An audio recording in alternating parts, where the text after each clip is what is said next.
Thank you. Thank you. Thank you.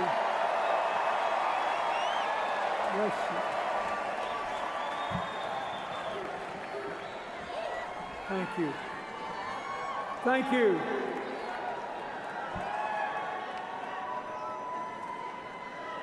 In the spring of 1971, I met a girl.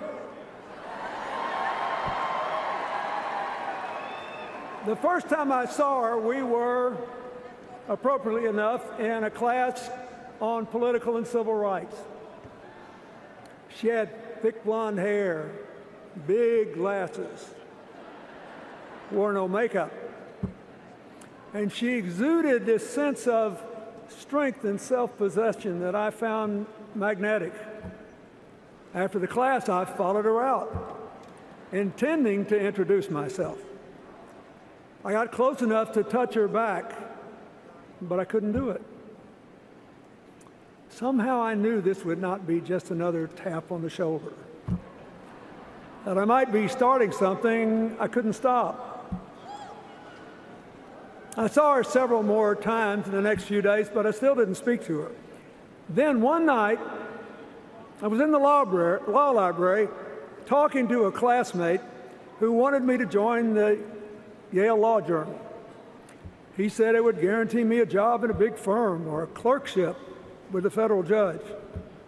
I really wasn't interested. I just wanted to go home to Arkansas. Then I saw the girl again, standing at the opposite end of that long room. Finally, she was staring back at me. So I watched her. She closed her book, put it down, and started walking toward me.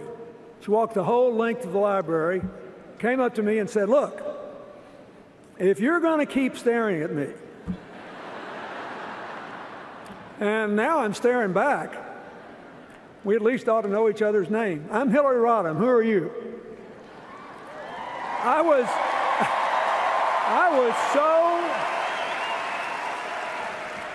I was so impressed and surprised that, whether you believe it or not, momentarily I was speechless. Finally, I sort of blurted out my name, and we exchanged a few words, and then she went away. Well, I didn't join the law review, but I did leave that library with a whole new goal in mind. A couple days later, I saw her again. I remember she was wearing a long, white, flowery skirt. And I went up to her, and she said she was going to register for classes for the next term.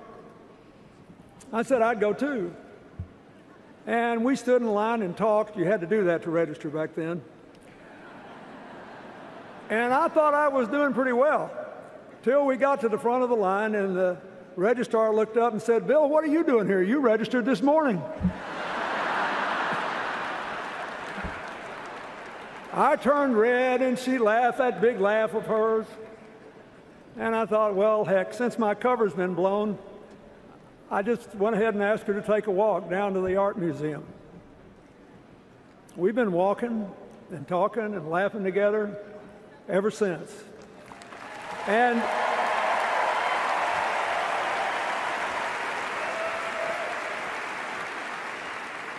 we've done it in good times and bad, through joy and heartbreak. We cried together this morning on the news that our good friend, and a lot of your good friend, Mark Weiner, passed away early this morning. We built up a lifetime of memories.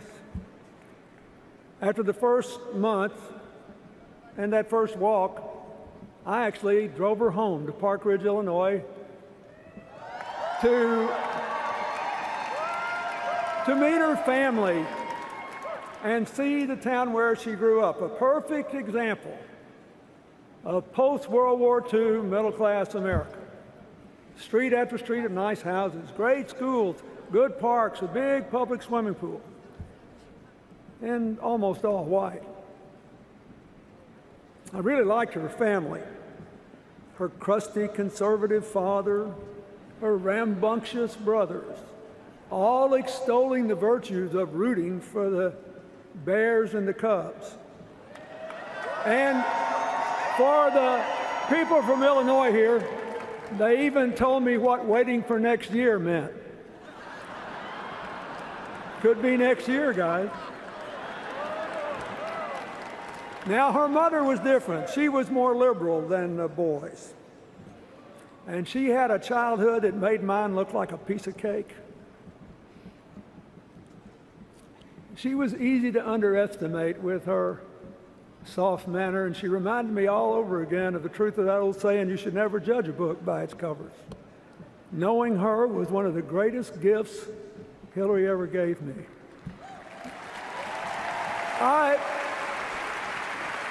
I learned that Hillary got her introduction to social justice through her Methodist youth minister, Don Jones. He took her downtown to Chicago to hear Dr. Martin Luther King speak, and he remained her friend for the rest of his life. This will be the only campaign of hers he ever missed. When she got to college, her support for civil rights, her opposition to the Vietnam War, compelled her to change parties and become a Democrat. And then, between college and law school, on a total lark, she went alone to Alaska and spent some time sliming fish.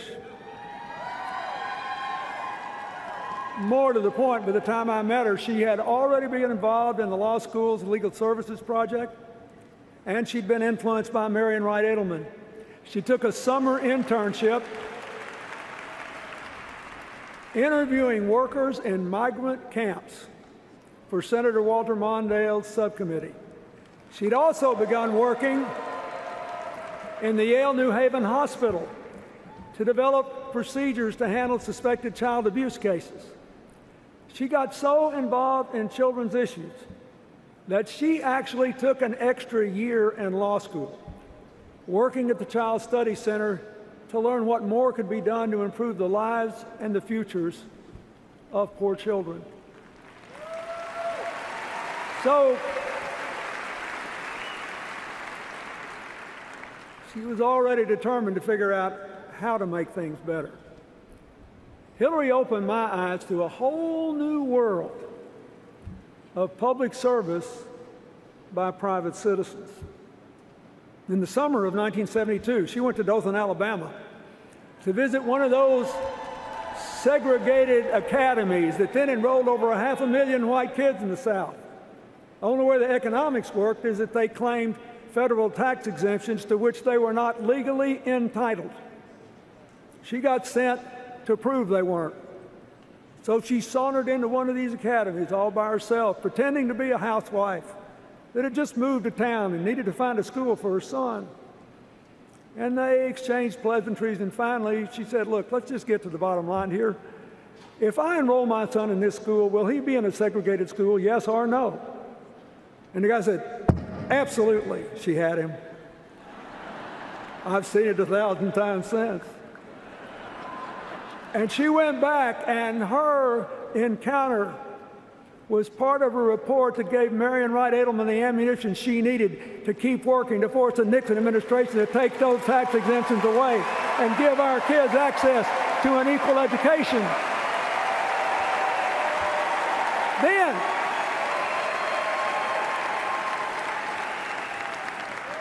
Then she went down to South Texas, where she met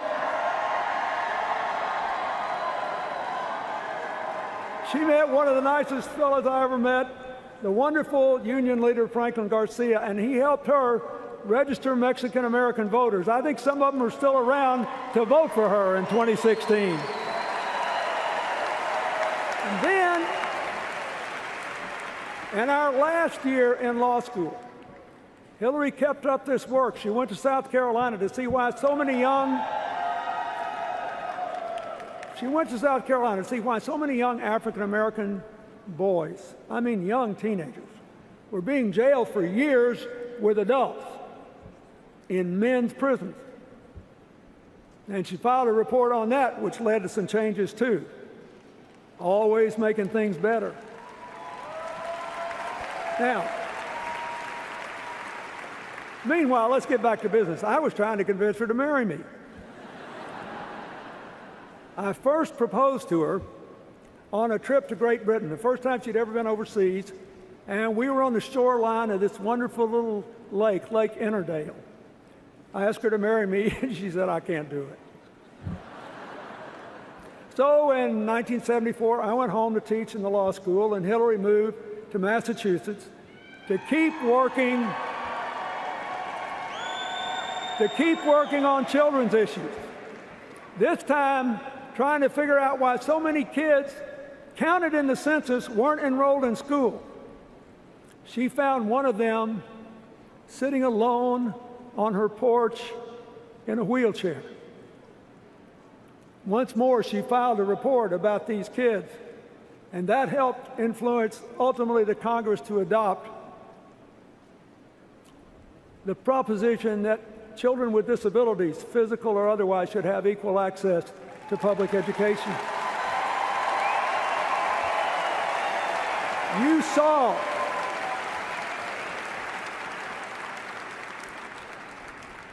You saw the results of that last night when Anastasia Somoza talked.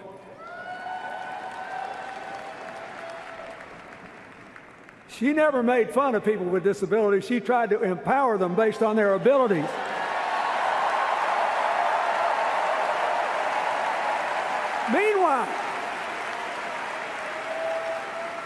Meanwhile, I was still trying to get her to marry me. So the second time I asked, I tried a different tack. I said, I really want you to marry me, but you shouldn't do it. She smiled and looked at me like, what is this boy up to? She said, that is not a very good sales pitch. I said, I know, but it's true. And I meant it. It was true. I said, I know most of the young Democrats our age who want to go into politics. They mean well and they speak well, but none of them is as good as you are at actually doing things to make positive changes in people's lives. So I suggested she go home to Illinois or move to New York and look for a chance to run for office.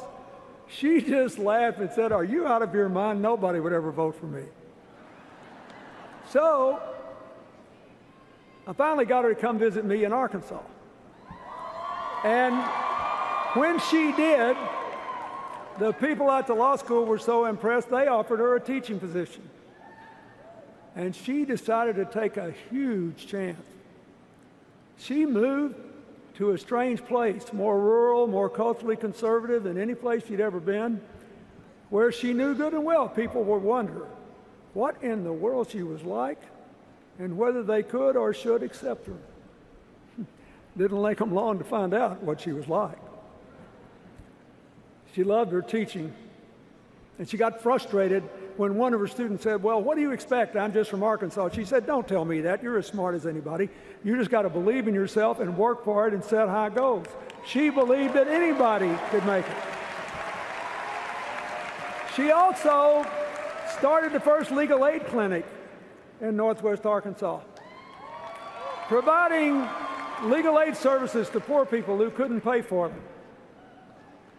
One day, I was driving her to the airport to fly back to Chicago when we passed this little brick house that had a for sale sign on it. And she said, boy, that's a pretty house.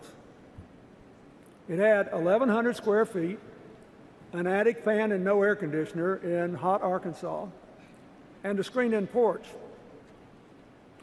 Hillary commented on what a uniquely designed and beautiful house it was. So I took a big chance. I bought the house. My mortgage was $175 a month. When she came back, I picked her up and I said, you remember that house you liked? She said, yeah. I said, while you were gone, I bought it. You have to marry me now. The third time was the charm.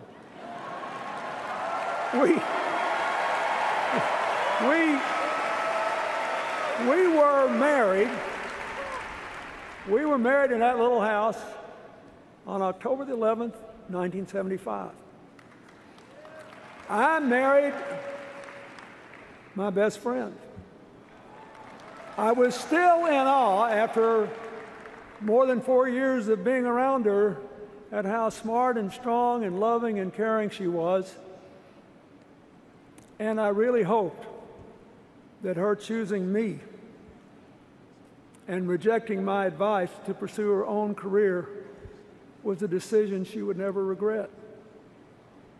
A little over a year later, we moved to Little Rock when I became Attorney General, and she joined the oldest law firm west of the Mississippi. Soon after, she started a group called the Arkansas Advocates for Families and Children. It's a group, as you can hear, is still active today. In 1979, just after I became governor, I asked Hillary to chair a rural health committee to help expand health care to isolated farm and mountain areas. They recommended to do that partly by deploying trained nurse practitioners in places with no doctors to provide primary care they were trained to provide. It was a big deal then, highly controversial and very important. And I got the feeling that what she did for the rest of her life, she was doing there. She just went out and figured out what needed to be done and what made the most sense and what would help the most people. And then if it was controversial, she just tried to persuade people it was the right thing to do. It wasn't the only big thing that happened that spring. My first year as governor, we found out we were going to be parents. And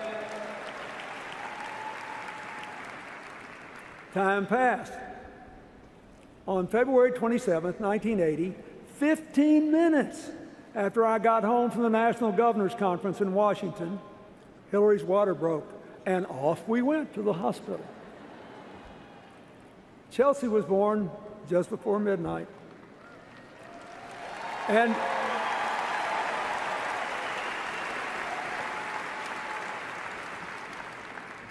it was the greatest moment of my life. The miracle of a new beginning.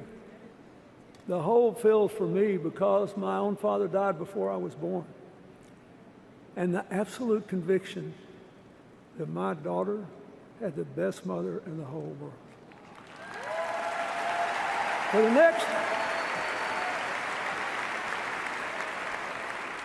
the next 17 years, through nursery school, Montessori, kindergarten, through t-ball, softball, soccer, volleyball, and her passion for ballet, through sleepovers, summer camps, family vacations, and Chelsea's own very ambitious excursions, from Halloween parties in the neighborhood to a Viennese waltz gala in the White House. Hillary, first and foremost, was a mother. She became, as she often said, our family's designated worrier, born with an extra responsibility gene. The truth is, we rarely disagreed on parenting, although she did believe that I had gone a little over the top when I took a couple of days off with Chelsea to watch all 6 Police Academy movies back to back. When Chelsea was 9 months old, I was defeated for re-election in the Reagan landslide.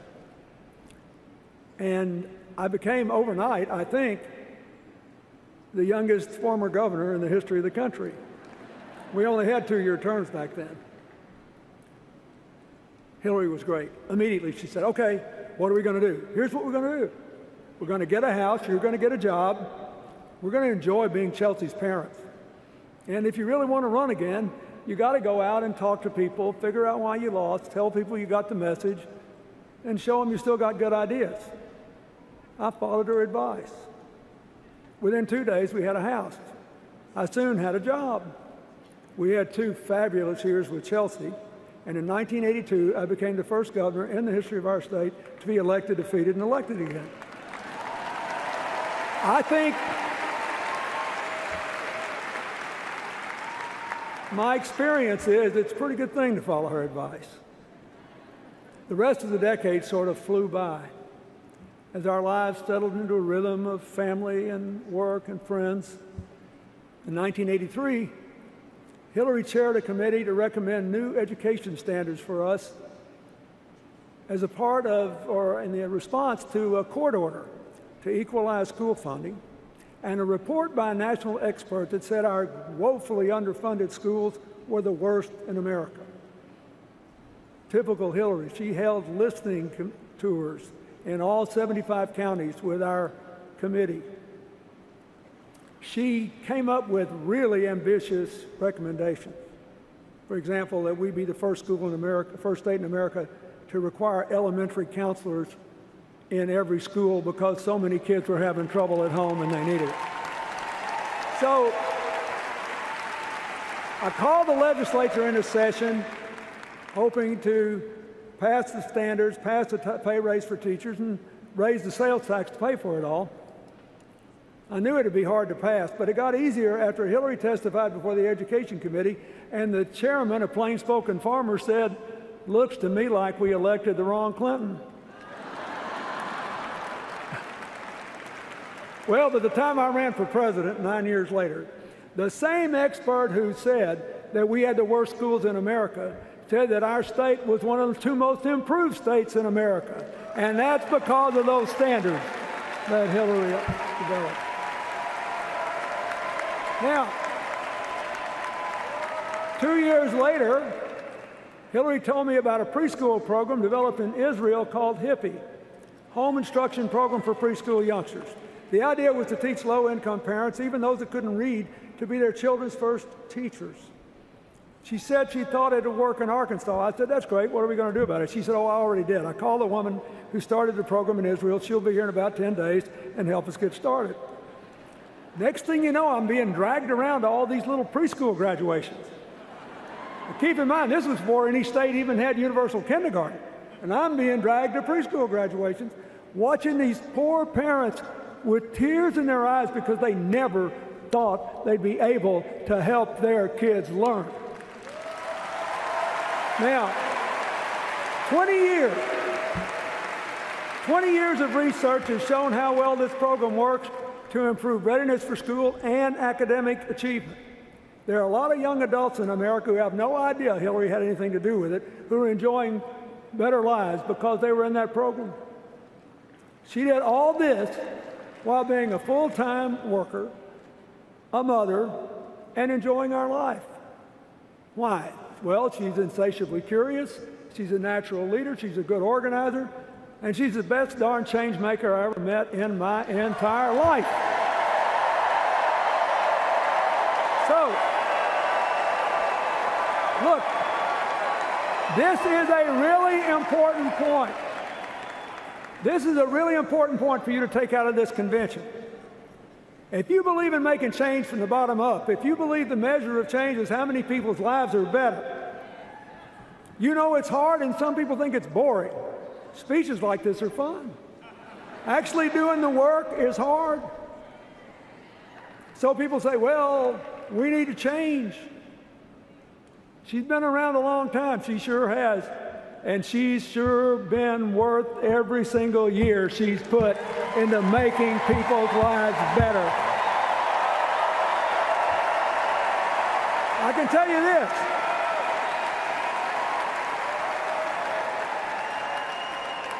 If you were sitting where I'm sitting, and you heard what I have heard at every dinner conversation, every lunch conversation, on every long walk, you would say, this woman has never been satisfied with the status quo in anything. She always wants to move the ball forward. That is just who she is.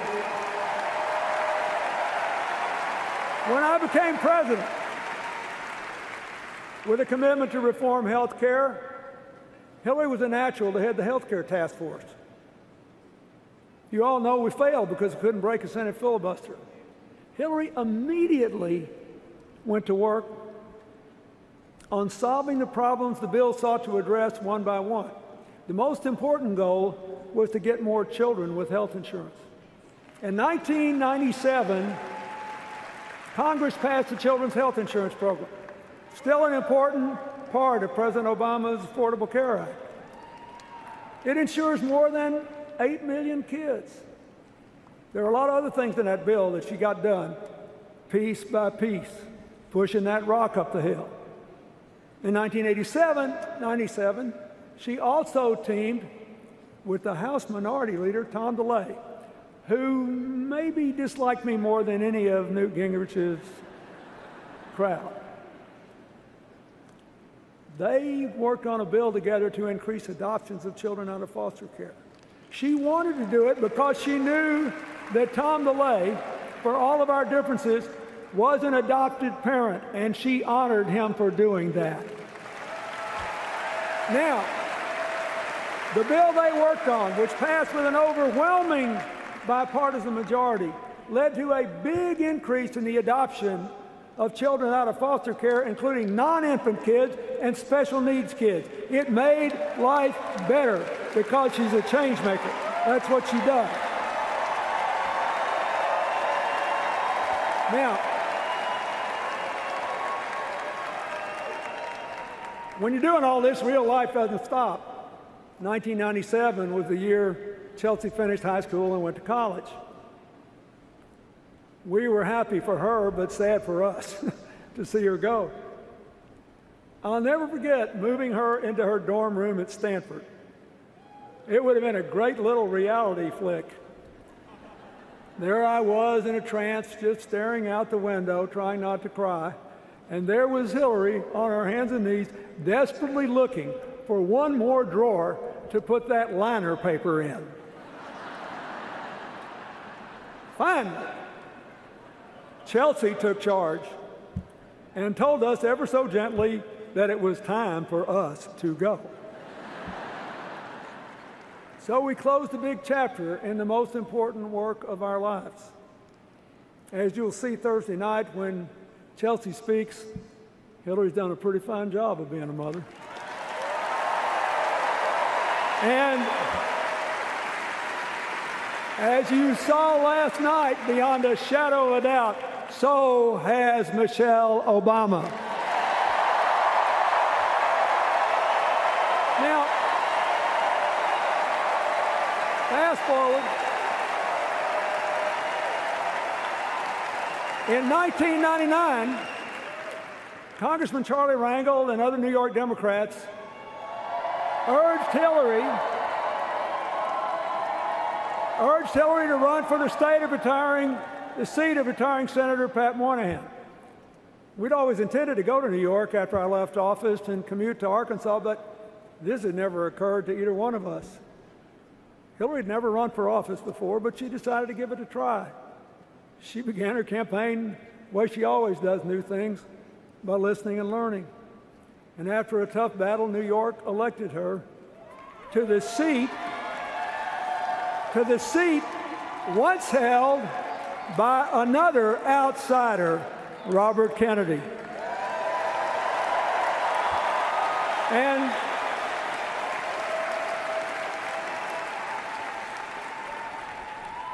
she didn't let him down. Her early years were dominated by 9/11. By working to fund the recovery, then monitoring the health of and providing compensation to victims and first and second responders. She and Senator Schumer were tireless, and so were our House members. In 2003, partly spurred on by what we were going through, she became the first senator in the history of New York ever to serve on the Armed Services Committee.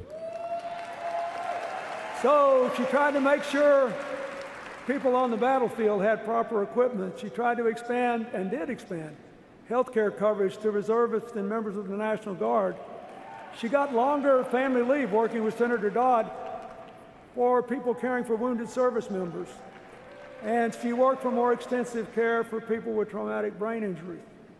She also served on a special Pentagon commission to propose changes necessary to meet our new security challenges. Newt Gingrich is on that commission. he told me what a good job she'd done. I say that because nobody who has seriously dealt with the men and women in today's military believes they are a disaster. They are a national treasure of all races, all religions, all walks of life. Now, meanwhile, she compiled a really solid record, totally progressive on economic and social issues. She voted for and against some proposed trade deals. She became the de facto economic development officer for the area of New York outside the ambit of New York City. She worked for farmers, for winemakers, for small businesses and manufacturers, for upstate cities and rural areas who needed more ideas and more new investment to create good jobs, something we have to do again in small town and rural America, in neighborhoods that have been left behind in our cities, in Indian country, and yes, in coal country. When she lost a hard-fought contest to President Obama in 2008, she worked for his election hard, but she hesitated to say yes when he asked her to join his cabinet because she so loved being a senator from New York. So, like me in a different context, he had to keep asking. But as we all saw and heard from Madeleine Albright, it was worth the effort and worth the wait. As Secretary of State, she worked hard to get strong sanctions against Iran's nuclear program, and in what the Wall Street Journal, no less, called a half-court shot at the buzzer, she got Russia and China to support them. Her team negotiated the New START treaty with Russia to reduce nuclear weapons and reestablish inspections, and she got enough Republican support to get 2/3 of the Senate the vote necessary to ratify the treaty. She flew all night long from Cambodia to the Middle East to get a ceasefire that would avoid a full-out shooting war between between Hamas and Israel in Gaza, to protect the peace of the region. She backed President Obama's decision to go after Osama bin Laden. She launched a team. This is really important today. She launched a team to fight back against terrorists online and built a new global counterterrorism effort. We've got to win this battle in the mind field. She put climate change at the center of our foreign policy. She negotiated the first agreement ever, where China and India officially committed to reduce their emissions. And as she had been doing since she went to Beijing in 1995 and said women's rights are human rights and human rights are women's rights, she worked to empower women and girls around the world and to make the same exact declaration on behalf of the LGBT community in America and around the world. And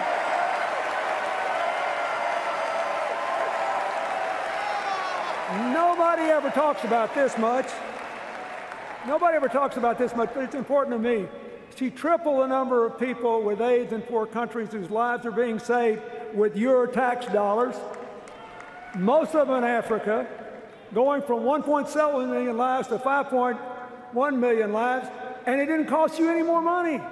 She just bought available, FDA-approved generic drugs, something we need to do for the American people more. Now, you don't know any of these people.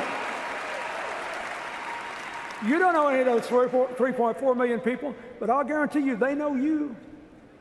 They know you because they see you as thinking their lives matter. They know you. And that's one reason the approval of the United States was 20 points higher when she left the Secretary of State's office than when she took it. Now, how does this square? How does this square with the things that you heard at the Republican convention? What's the difference in what I told you and what they said? How do you square it? You can't. One is real, the other is made up.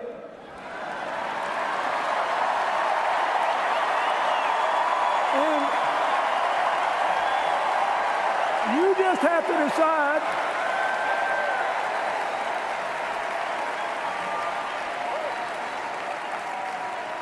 You just have to decide which is which, my fellow Americans. The real one had done more positive change-making before she was 30 than many public officials do in a lifetime in office. The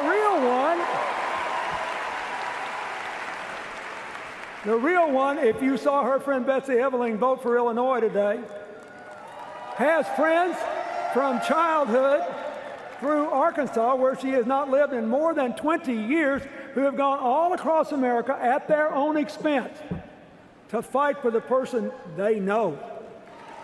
The real one has earned the loyalty, the respect, and the fervent support of people who have worked with her in every stage of her life, including leaders around the world who know her to be able, straightforward, and completely trustworthy. The real one calls you when you're sick, when your kid's in trouble, or when there's a death in the family. The real one repeatedly drew praise from prominent Republicans when she was a senator and Secretary of State. So what's up with this? Well, if you win elections on the theory that government is always bad and will mess up a two-car parade, a real change maker represents a real threat. So, your only option is to create a cartoon alternative. Then run against the cartoon. Cartoons are two-dimensional. They're easy to absorb. Life in the real world is complicated, and real change is hard. And a lot of people even think it's boring.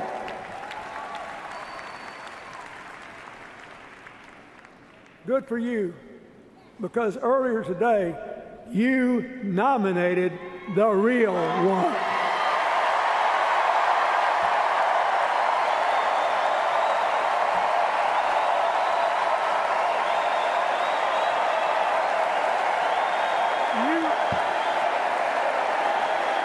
Listen.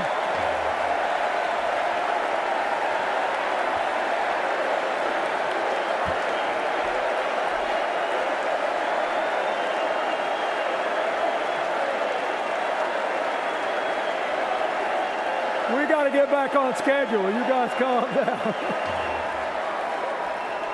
Look, I have lived a long, full, blessed life. It really took off when I met and fell in love with that girl in the spring of 1971. When I was president, I worked hard to give you more peace and shared prosperity, to give you an America where nobody is invisible or counted out.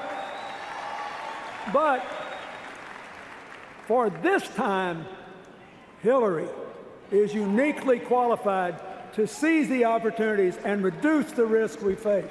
And she is still the best darn change maker I have ever known.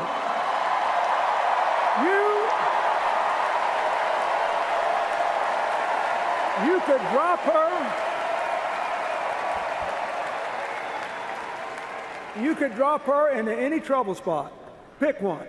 Come back in a month, and somehow, some way, she will have made it better. That is just who she is. There are clear, achievable, affordable responses to our challenges. But we won't get to them if America makes the wrong choice in this election. That's why you should elect her. And you should elect her because she'll never quit when the going gets tough. She'll never quit on you. She sent me in this primary to West Virginia, where she knew we were going to lose, to look those coal miners in the eye and say, I'm down here because Hillary sent me to tell you that if you really think you can get the economy back you had 50 years ago, have at it, go wherever you want to. But if she wins, she is coming back for you to take you along on the ride to America's future. And so I say to you,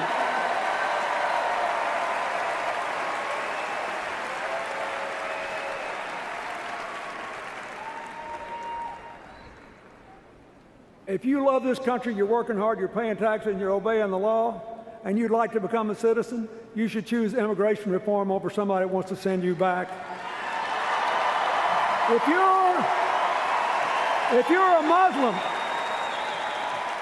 you're a Muslim and you love America and freedom and you hate terror, stay here and help us win and make the future together. We want you.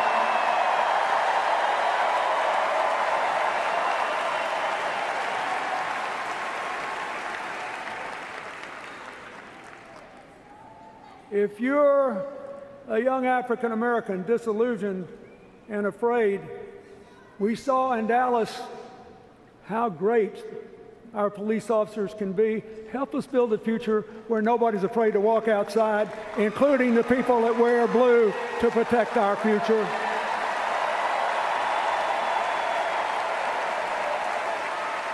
Hillary will make us stronger together. You know it because she spent a lifetime doing it.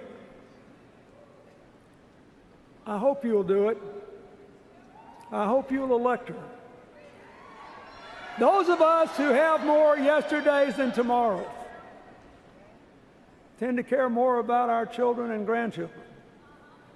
The reason you should elect her is that in the greatest country on earth, we have always been about tomorrow.